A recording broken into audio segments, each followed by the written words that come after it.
बोल जयकारा बोल मेरे श्री गुरु महाराज की जय। नंगली निवासी भगवान की जय। संसार के अंदर कुदरत की दो शक्तियां काम करती हैं, एक माया और दूसरी भक्ति। ये दोनों ही साथ साथ चलती रहती हैं। जिस प्रकार अग्नि और पानी का भिन्न भिन्न प्रभाव होता है, अग्नि का प्रभाव है तपस देना और पानी का प्रभाव है ठंडक पहुंचाना। इसी प्रकार माया और भक्ति का भी अपना अपना भिन्न भिन्न प्रभाव है। माया के असर से बेचैनी और अशांति बढ़ती है और भक्ति के असर से ठंडक और शांति पैदा होती है। कुदरत की ये दोनों शक्तियां हर समय और हर स्थान पर अपना अपना काम करती रहती हैं, परंतु यह बात भी हमको याद रखनी चाहिए कि माया बेवफा है और भक्ति वफादार है। जीवन पर्यंत माया इस जीव को यह लालच देकर कि मैं तेरी हूं अपने जाल में फंसाए रखती है, पर बनती उसकी फिर भी नहीं और अंत में उसका साथ भी छोड़ जाती है। लेकिन भक्ति ऐसी नहीं है, वह कभी भी साथ नहीं छोड़ती। सब लोग जानते हैं अंत समय जब मनुष्य हर तरफ से निराश हो जाता है तो फिर भक्ति की शरण में आता है। आसपास बैठे हुए लोग भी यही कहते हैं कि भाई इसे भगवान की याद दिलाओ, राम नाम का उच्चारण करवाओ, कुछ दान पुण्य कराओ। इससे सिद्ध होता है कि भक्ति अंत समय में साथ देने वाली है। इस प्रकार की घटनाएं हम अनेक बार अपनी आंखों से देखते हैं। यानी भक्ति का प्रभाव केवल इस लोक में ही नहीं बल्कि परलोक में भी जीव को शांति और ठंडक देता है। साथ ही यह बात भी समझने योग्य है कि माया का काम जीव को संसार के बंधन में बांधना है और भक्ति का काम संसार बंधन से मुक्त करना है। माया जीव को फंसाती है और भक्ति जीव को छुटाती है। भक्ति के सहायक दयाल है और माया का साथी काल है। अब जीव को स्वयं ही सोचना चाहिए कि उसका छुटकारा किस मार्ग पर चलने से हो सकता है। यह ठीक है कि भगवान दयाल स्वरूप है, परंतु पापी को दंड देने के लिए उनको काल रूप धारण करना पड़ता है, यानी कानून के अनुसार चलना पड़ता है। कानून का काम तो न्याय करना है। कुदरत की अदालत में कोई भी जैसा कर्म करता है वैसा ही फल पाता है। छोटा हो या बड़ा, राजा हो या रंक, ब्राह्मण हो या शूद्र, स्त्री हो या पुरुष, कानून किसी का पक्षपात नहीं करता। वह तो सबके कर्म अनुसार उसको फल देता है। ऐसा विचार कर जो विचारवान पुरुष है वह इस संसार को दुख रूप जानकर सदा भगवान का भजन करते हैं। भगवान के दो स्वरूप हैं, एक निर्गुण निराकार जो सर्वव्यापक है और दूसरा सरगुण साकार यानी मनुष्य रूप। वास्तव में यह दोनों एक हैं, इनमें भिन्न भिन्न भेद नहीं है, परंतु संसार का प्रबंध चलाने के लिए भगवान को दोनों रूपों से काम लेना पड़ता है। निराकार न्यायकारी है, वह न्याय करता है, और साकार दयालु है, वह बख्श देता है। जैसे किसी राज्य के राज्य में उसकी कोई भी अदालत किसी अपराधी को माफ नहीं कर सकती, लेकिन यह अधिकार राजा को तो है। वह अगर चाहे तो अपराधी को बख्श भी दे, लेकिन उस वक्त जिस वक्त अपराधी बख्शिश का अधिकारी बन जाए, यह शर्त है। तब सब दोष माफ हो सकते हैं और यथार्थ भी यही है कि इसके सिवाय जीव का कर्म बंधन से छुटकारा हो ही नहीं सकता। विचारने योग्य बात यह है कि न्याय करते समय भगवान निराकार रूप होते हैं और बख्शते समय वे साकार रूप धारण करते हैं। यह नियम है। इस दृष्टिकोण से अपराधी के लिए तो बख्श देने वाला रूप ही विशेष समझा जाएगा। एक बात तो यह हुई और दूसरी बात यह है कि हम जिन्स के साथ प्यार होता है। साकार रूप भगवान हमारा हम जिन्स है। हमारे अवगुणों को माफ करने के लिए उसको भी हमारा रूप धारण करना पड़ता है ताकि हम उसके श्री चरणों के साथ प्यार का रिश्ता बांध सके। बंधन को बंधन काटता है। जिस वक्त हम उसके प्रेम बंधन में आगे जाएंगे तब संसार के बंधन अपने आप कट जाएंगे। भगवान श्री राम अपने भाई लक्ष्मण को उपदेश कर रहे हैं और रामायण का प्रसंग है। फरमाते हैं कि फूले कमल सोह सर कैसे, निर्गुण ब्रह्म सगुण भय जैसे। ए लक्ष्मण, वर्षा ऋतु गई, सर्द ऋतु आई, सरोवरों में कमल खिल जाने पर सरोवर ऐसे सुहाने लग रहे हैं जैसे निर्गुण ब्रह्म सगुण रूप धारण करके सुंदर लगने लगता है। भगवान श्री राम जी के कथन अनुसार भगवान का साकार रूप उनके निराकार रूप से विशेष है। शायद इसलिए कि निराकार तो व्यापक रूप में सबके अंदर विराजमान है। चोर के अंदर भी है परंतु उसे चोरी करने से रोकता नहीं। वह ज्योति स्वरूप में एक साक्षी है। जैसे एक मकान के कमरे में दीपक जल रहा है, उस दीपक की रोशनी में मनुष्य चाहे पाप करे या धर्म करे, वह रोशनी किसी को कुछ कहती नहीं बल्कि दोनों कामों में सहायता देती है। ऐसे ही निराकार भगवान हमारे अंदर है, जो होता हुआ न हमको बुराई से मना करता है और न भलाई करने की प्रेरणा देता है। उसका काम केवल देखने का है। वह एक तरह का साक्षी है। यही कारण है कि निराकार रूप के अंदर होते हुए लोग पाप कर्म करते हैं, परंतु साकार रूप तो ऐसा नहीं है। वह तो बुराई से रोककर भलाई के मार्ग पर चलाता है और साथ शिक्षा भी देता रहता है। उसकी संगति का प्रभाव जीव के लिए कुछ खास असर रखता है। आप देख लीजिए, एक समय आप सत्पुरुषों के दरबार में बैठकर उनके दर्शन और सत्संग का लाभ उठा रहे हैं। उस समय आप अपने मन की अवस्था देखिए कि क्या उस समय मन के ऊपर किसी बुराई का दबाव है।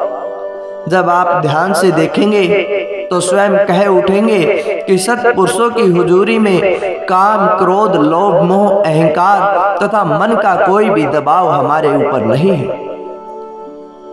इसलिए कहा है, यक जमाना सोहबते बाओलिया, बेहतर अज सदसाला तात बेरिया। अर्थात पूर्ण महापुरुष एक घड़ी का सत्संग जो हमें मिलता है 100 साल की बंदगी से बढ़कर है। रामायण का कथन है, जीवन मुक्त ब्रह्म पर चरित सुनहि तजी ध्यान, जय हरि कथा न करही रति तिनके ही पाषाण। जो लोग जीवन मुक्त तथा ब्रह्म प्रायण अर्थात सदा समाधि अवस्था में मगन रहते हैं, वे भी भगवान की कथा और सत्संग सुनने के समय उस समाधि अवस्था को त्याग देते हैं, क्योंकि महापुरुषों के सत्संग की बड़ी महिमा है। जो लोग सत्संग सुनने में रुचि नहीं देते, उनके हृदय पत्थर के समान कठोर समझने चाहिए। श्री कृष्ण भगवान अपने भक्त उद्धव जी को उपदेश करते हुए फरमाते हैं, ए उद्धव, मेरे 2 स्वरूप हैं, एक निर्गुण तो दूसरा सगुण। पहले सगुण स्वरूप मनुष्य रूप में मन को मगन करे निर्गुण अपने आप प्रकट हो जाएगा। इससे सिद्ध होता है कि भक्ति जितनी भी होगी साकार रूप की होगी, क्योंकि साकार की भक्ति से निराकार की प्राप्ति अपने आप हो जाती है। जैसे धरती खोदने से पानी अपने आप निकल जाता है, मेहनत जितनी होती है धरती खोदने पर होती है, खर्चा जितना आता है उस धरती को खोदने पर आता है। जब धरती पूर्णतः रूप से खुद जाती है तो पानी अपने आप मिल जाता है। उसकी प्राप्ति के लिए कुछ विशेष साधन नहीं करना पड़ता।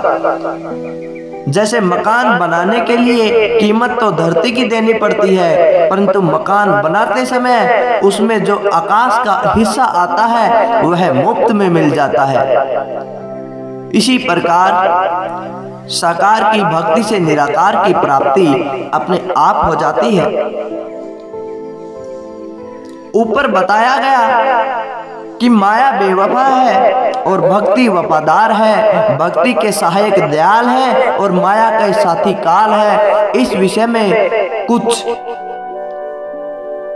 और भी बातें बताई जाएंगी कि माया जीव के साथ कैसे बेवफाई करती है। कहते हैं दो मित्र थे, उनका खान पान रहन सहन इकट्ठा होते हुए आपस में प्यार भी बहुत था। एक बार वे माया कमाने की खातिर घर से निकल गए। सफर में चलते चलते एक सोने की ईंट मिल गई। वह कहने लगा, मेरा कार्य तो सिद्ध हो गया, मैं तो वापस जा रहा हूं। किंतु तभी दूसरा मित्र बोलने लगा कि दोस्त, मैं न कहो, हम कहो, हम दोनों इसमें शरीक हैं। जो माल मिला है उसमें दोनों का बराबर का हिस्सा है। जिसको माया मिली थी वह कहने लगा, नहीं, यह मुझे मिली है इसलिए सारी मेरी है। दूसरा बोला, यह कभी नहीं हो सकता। जब दोनों एक साथ चल रहे हैं तो जो माल मिला है वह भी दोनों का है, एक का नहीं हो सकता। इस पर दोनों की कुछ तकरार हो गई। एक कहता है मेरी है, दूसरा कहता आधा भाग मेरा है। अब दोनों के बीच में माया आ गई। उसने अपना असर दिखाना था। दोनों के दिलों में एक दूसरे के प्रति क्रोध की भावना भर गई, नफरत आ गई, मोहब्बत नफरत में बदल गई और परस्पर खींचातानी शुरू हो गई। दोपहर हो चुकी थी। अब भूख ने भी उन्हें सताया था।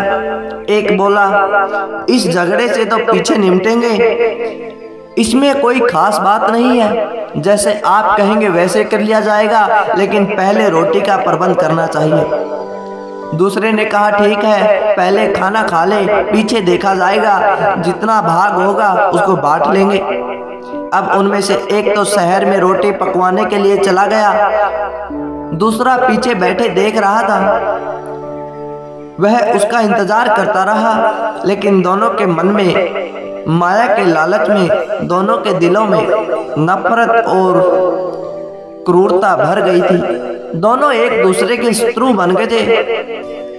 रोटी पकवाने वाले के दिल में आया कि अपनी रोटी तो यही खा जाऊं और साथी के लिए रोटी वहां पे ले जाऊं और जहर डाल दूं, जिससे रोटी खाते ही वह मर जाएगा और सारी माया मेरे काम आ जाएगी। दुनिया गुंबद की आवाज है। जो जैसा बोलता है वैसा सुनता है। दूसरे के प्रति बुरी भावना रखने से उसकी भी भावना बुरी हो जाती है। किसी शायर ने कहा है, जो जलाता है किसी को खुद भी जलता है जरूर, समा भी जलती है परवाना जल जाने के बाद। संतों का उपदेश है, जो तुमसे नफरत करता है तुम उसके साथ मोहब्बत करते चलो। एक दिन ऐसा आएगा जब उसकी नफरत भी मोहब्बत में बदल जाएगी। ईंट का जवाब पत्थर के साथ देने से मन को शांति नहीं मिलती है। फिर वचन है, बदला लेना आसान है लेकिन माफ कर देना कठिन है। माफ करना ताकत है और क्रोध करना कमजोरी है। यह संत महापुरुषों के सिद्धांत है। जिनको समझ लेने से मन में सदा शांति ही शांति रहती है। लेकिन दुनिया है, माया के पीछे भागती है, क्रोध करती है, लड़ती झगड़ती है, मरने मारने को तैयार हो जाती है, लेकिन यह नहीं समझती कि माया का असर क्या है और कहां तक जीव का साथी है। जो लोग माया के लोभ में आकर अपनी जमीर गंदी बना लेते हैं और बुद्धि मलिन कर लेते हैं, उनसे किसी भले काम की आशा नहीं रखनी चाहिए।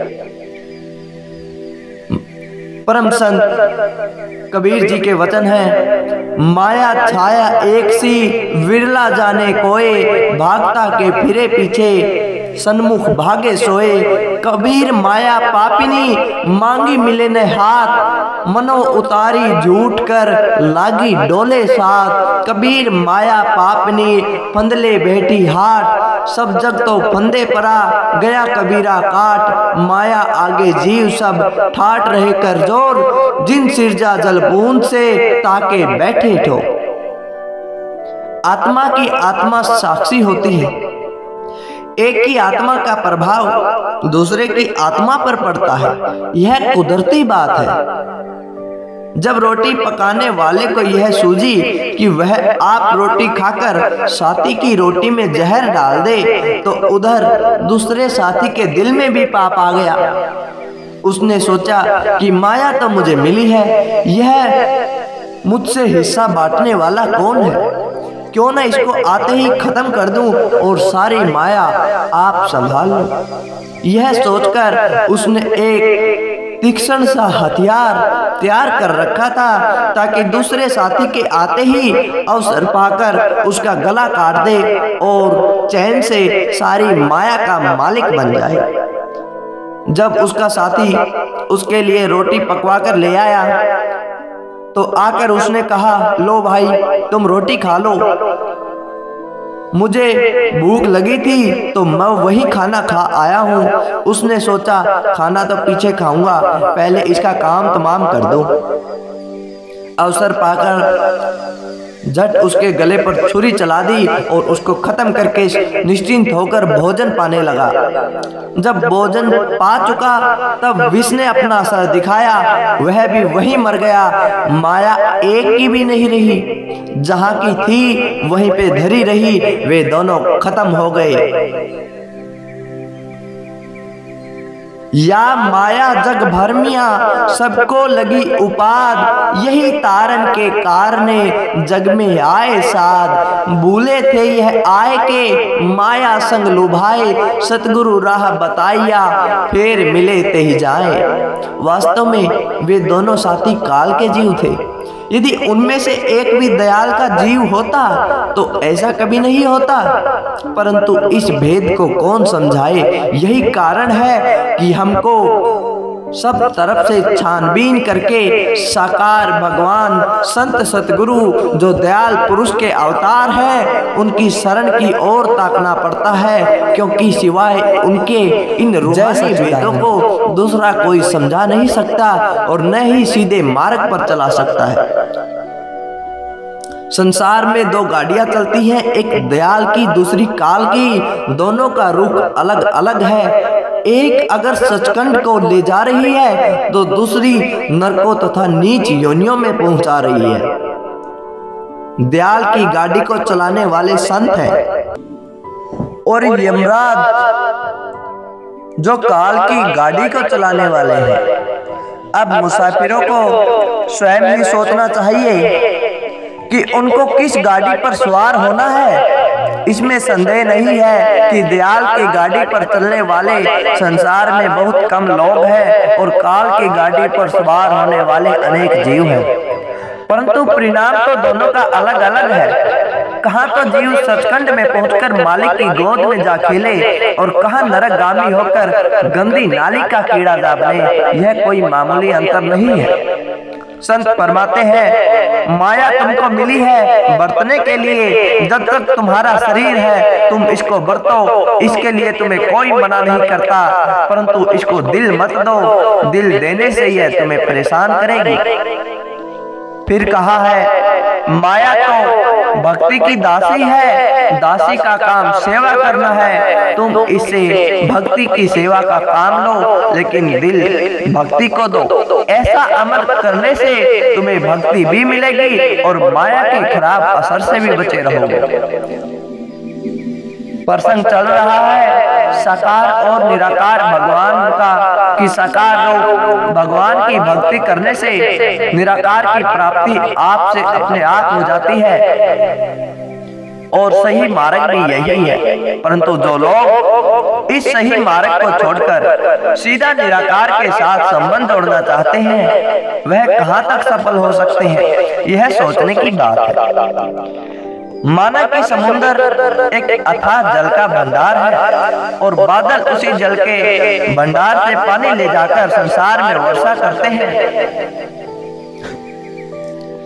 परंतु संसार के लिए बादल विशेष है जो समुद्र के खारे जल को मीठा बनाकर हमारे घर बैठे बिठाए निहाल कर जाते हैं। वास्तव में साकार और निराकार भगवान दोनों एक ही स्वरूप है, उनमें कोई भेद नहीं है। परंतु जीव को भक्ति का संबंध तो साकार भगवान के साथ ही जोड़ना चाहिए। संत महापुरुषों और सद्ग्रंथों का यही सिद्धांत। तो सद्गुरु प्रेमियों, कैसी लगी आपको यह आज की वीडियो? अच्छी लगी हो तो लाइक करें, शेयर करें, और अभी तक चैनल को सब्सक्राइब ना किया हो तो सब्सक्राइब करना ना भूलें। बोल जयकारा बोल मेरे श्री गुरु महाराज की जय, श्री नंगली निवासी भगवान की जय।